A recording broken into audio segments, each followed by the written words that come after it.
కూటమి మేనిఫెస్టోకి ప్రధాని మోదీ ఆమోదముద్ర లేదు అంటూ జగన్మోహన్ రెడ్డి ప్రజల్లో బలంగా వినిపిస్తున్నటువంటి నేపథ్యంలో ఈ నెల 7-8 తేదీల్లో ప్రధాని మోదీ ఆంధ్రప్రదేశ్లో పర్యటించబోతున్న నేపథ్యంలో ప్రధాని మోదీ గారు కూటమి మేనిఫెస్టోకి ఆమోదముద్ర వేస్తే జగన్మోహన్ రెడ్డి పరిస్థితి ఏంటి అనేది ఇప్పుడు సర్వత్రా చర్చనీయాంశంగా మారినటువంటి నేపథ్యంలో ఈ అంశం మీద మనతో మాట్లాడేందుకు చర్చించేందుకు ప్రముఖ రాజకీయ విశ్లేషకులు కృష్ణకుమారి గారు మనతో ఉన్నారు. మేడంతో మాట్లాడదాం. మేడం నమస్తే. మేడం నమస్తే.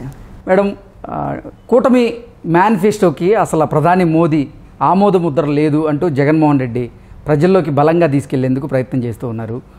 ఈ నేపథ్యంలో ఈ నెల 7-8 తేదీల్లో ఆంధ్రప్రదేశ్లో ప్రధాని మోదీ గారు పర్యటించబోతున్నారు. ఆ పర్యటనలో భాగంగా ప్రధాని మోదీ గారు కూటమి మేనిఫెస్టోకి ఆమోదముద్ర వేస్తే తరువాత అసలు జగన్మోహన్ రెడ్డి పరిస్థితి ఏంటి అంటే ఏం చెప్తారు? ఇప్పుడు మీరు కొంచెం ఒక లెంగ్తీ ప్రాసెస్ చెప్పారు. రేపొద్దున మోడీ వస్తాడు, చెప్తాడు, చెప్పినప్పుడు ఏంటి పరిస్థితి అని. అంతదాకా మీకు అంత దూరం మీరు వెళ్ళక్కర్లా. ఓకే, ఇప్పుడే వీళ్ళ కూటమి మేనిఫెస్టో చూసిన తర్వాత జగన్మోహన్ రెడ్డికి కళ్ళు బైర్లు గమ్మి బొమ్మ కనిపించింది. ఆ అసహనంలో నుంచి వస్తున్న మాటలు ఇవన్నీ. ఓకే, అంతే తప్పితే వేరే ఏం కాదు. ఇప్పుడు మోడీ బొమ్మ ఉంటే ఏంటి, లేకపోతే ఏంటి, మోడీ బొమ్మ ఉండాలనే ఉంది, అదేం కాదు కదా. ఇక్కడ ప్రశ్న ఏంటి అంటే, అసలు ఎవరైనా ఆలోచించాల్సింది ఏంటి అంటే, అసలు ఆ మేనిఫెస్టోలో ఏమున్నాయి. ఇప్పుడు ఈ రాష్ట్రంలో ఇవి అమలు చేయాలి అంటే కేంద్రంతో సంబంధం లేదుగా. ఇప్పుడు జగన్మోహన్ రెడ్డి పోయినసారి తీసుకొచ్చిన మేనిఫెస్టో కేంద్రం అనుమతితోనే తీసుకొచ్చాడా? తీసుకురాలేదుగా. ఇది రాష్ట్ర వ్యవహారాలు.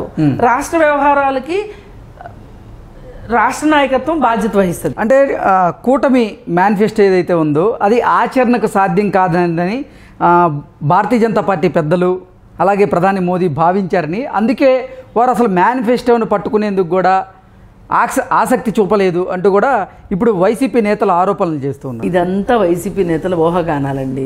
ఏంటి అంటే వాళ్ళ కడుపు మంట. మనము నవరత్నాలు ప్లస్ అని ఒకటి తీసుకొచ్చాం. ఈ నవరత్నాలు ప్లస్ చంద్రబాబు నాయుడు వాళ్ళు కూటమి వాళ్ళు తీసుకొచ్చిన మేనిఫెస్టో ముందు వెలవెలబోయింది. ఆ వెలవెలబోయేసరికి వాళ్ళు గింజుకుంటున్నారు ఏంటిది అని. అసలు వాళ్ళు ఈ నవరత్నాలు ప్లస్ అని కాకోకుండా కొత్తది తీసుకొచ్చినట్లయితే, కొత్త పేరుతో వచ్చున్నట్లయితే కొంచెం బాగుంటుంది. ఎందుకంటే కొత్త ఒక వింత పాత ఒక రోత అంటారు కదా, ఆ విధంగా వాళ్ళకి పనికొచ్చేది ఆ విషయం. పైగా పోయినసారి నువ్వు మేనిఫెస్టోలో పెట్టిన దశలవారీ మద్యపానం అనేది నిషేధం అనేది అసలు ఈ మేనిఫెస్టోలో లేదు. అంటే ఈయన ఉద్దేశం ఏంటి? అది కొనసాగిస్తాడనా? ఇదే కొనసాగించేటట్లయితే కల్తీ మద్యం నాణ్యత లేని మద్యం అని చెప్తున్నారు కదా, రేటు పెరిగిన మద్యం అంటున్నారు కదా.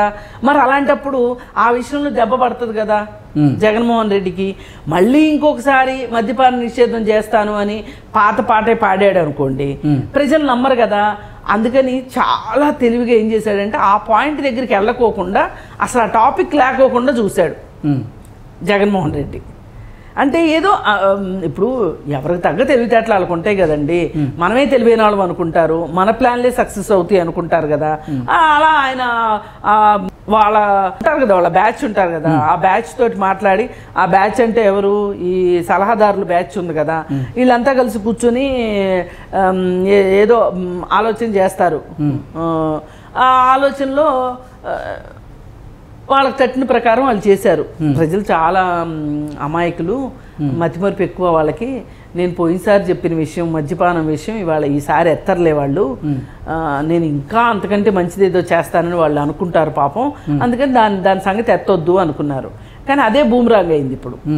ఎందుకంటే అసలు నువ్వు అప్పుడు మేనిఫెస్టోలో పెట్టినవి అదే మేనిఫెస్టో చూపించినప్పుడు, నువ్వు నవరత్నాలు ప్లస్ అని చూపించినప్పుడు, నువ్వు కనీసం అది చేయడం కుదరలేదనో లేకపోతే కొంత చేశాననో మెన్షన్ చేయకపోయేసరికి ఏమనిపిస్తుంది అప్పుడు?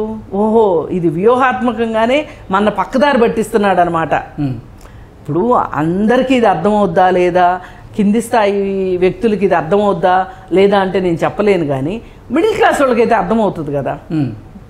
పైగా మళ్ళాంటి వాళ్ళందరం చెవులు ఇల్లు కట్టుకుని చెప్తున్నాం ఇది కల్తీ మద్యం, ఇది ఇది ఇది నాణ్యత లేని మద్యం, పైగా నాణ్యత లేని మద్యానికి డబ్బులు ఎక్కువ వేసుకుంటున్నాడు, క్వాలిటీ లేదు ఇక్కడ అని మాట్లాడుతున్నాం కదా. ఇది ఎంతో కొంత వెళ్తుంది కదా మైండ్లోకి. మీ జేబులో డబ్బులు పెట్టి లాక్కుంటున్నాడు, ఫోన్పేలు గూగుల్ పేలు లేకోకుండా క్యాష్ అండ్ క్యారీ అంటున్నాడు. దీని వెనకమాల అసలు జగన్మోహన్ రెడ్డి ఇంట్రెస్ట్ ఏంటి, జగన్మోహన్ రెడ్డి జేబులోకి ఎన్ని వెళ్తున్నాయి, ఇవన్నీ మనం మాట్లాడేస్తున్నాం కదా. మరి అలాంటప్పుడు ప్రజలకు అనుమానం రాదా? పైగా వాళ్ళు పెన్షన్లు కూడా 4,000 నుంచి 6,000కి పెంచుతామన్నారు. ఇప్పుడు పోయినసారి ఏం చేశారు, ఈ నుంచి అనే ఒక పదం ఉంది చూసారా. పోయినసారి ఏం చెప్పాడు, 2,000 పెన్షన్ నుంచి 2,000 నుంచి 3,000 చేస్తానన్నాడు. అంటే వీళ్ళు ఏమనుకున్నారంటే ప్రజానేకం ఒకసారి పెంచుతారేమో, నుంచి అంటే ఒకేసారి పెంచేస్తాడు అనుకున్నారు. ఆయన ఏం చేశాడు, నేను నుంచి అన్నాను కానీ 4,000 చేస్తాను అన్నాము, 3,000 చేస్తానని అనలేదు కదా అని చెప్పి ఏం చేశాడు, 2,250, 2,500, 2,750, చివరికి వచ్చేసరికి 3,000 చేశారు. ఇప్పుడు వీళ్ళు ఏం చేశారు, 4,000 లగాయతు 6,000 అని చెప్పేశారు. ఎవరికాళ్ళు ఇట్లా వేలంపాటలు పెంచుకుంటూ పోతున్నారు.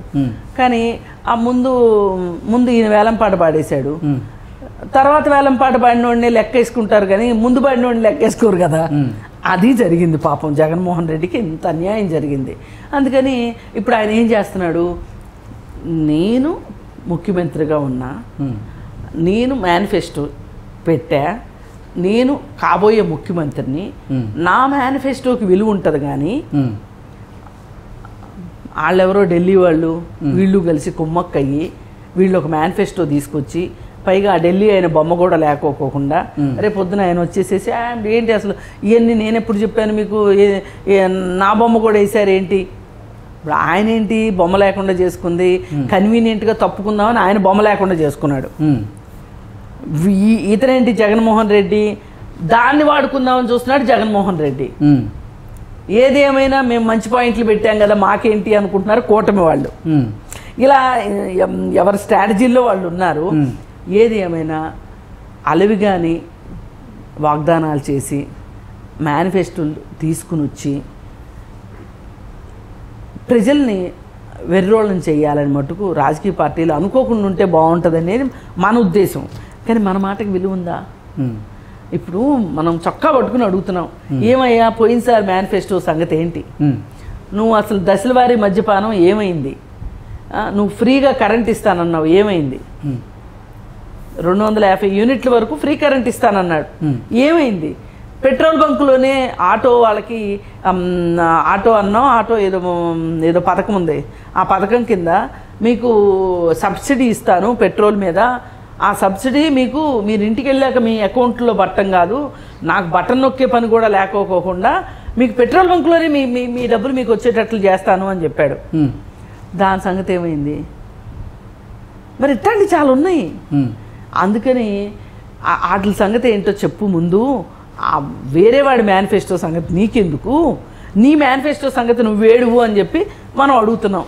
అది నువ్వు మోడీని అడ్డం తెచ్చుకుంటానికి ఇవాళ అడ్డం పెట్టుకుంటానికి ఉపయోగం లేదు, నీ సంగతి ఏంటో నువ్వు చెప్పు.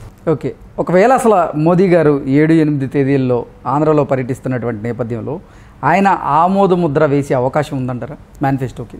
వేస్తారండి కూటమిలో. ఓ మాట అంటే పోయేదే ఉంది. ఇప్పుడు ఈయన అనగాలేంది 5 సంవత్సరాలు నెట్టుకు రాగాలేంది అనేసి మేనిఫెస్టో పెట్టి మేనిఫెస్టో ప్రకారం చేయకుండా చేసి 5 ఏళ్ళు గడిపించేసి ఇప్పుడు వచ్చి ఎన్నికల్లో నిలబడుతున్నావు నువ్వు సిగ్గు లేకుండా. మరి వాళ్ళు సిగ్గు లేకుండా చెప్పరా? వాళ్ళు చెప్పేది వాళ్ళు చెప్తారుగా. మాటలకి ఏముంది ఎలక్షన్లు అప్పుడు చెప్పేది, రేపు చేతల దగ్గరికి వచ్చేసారు కదా ఎవడేంటో తేలేది. అది okay madam, thank you so much. Thank you.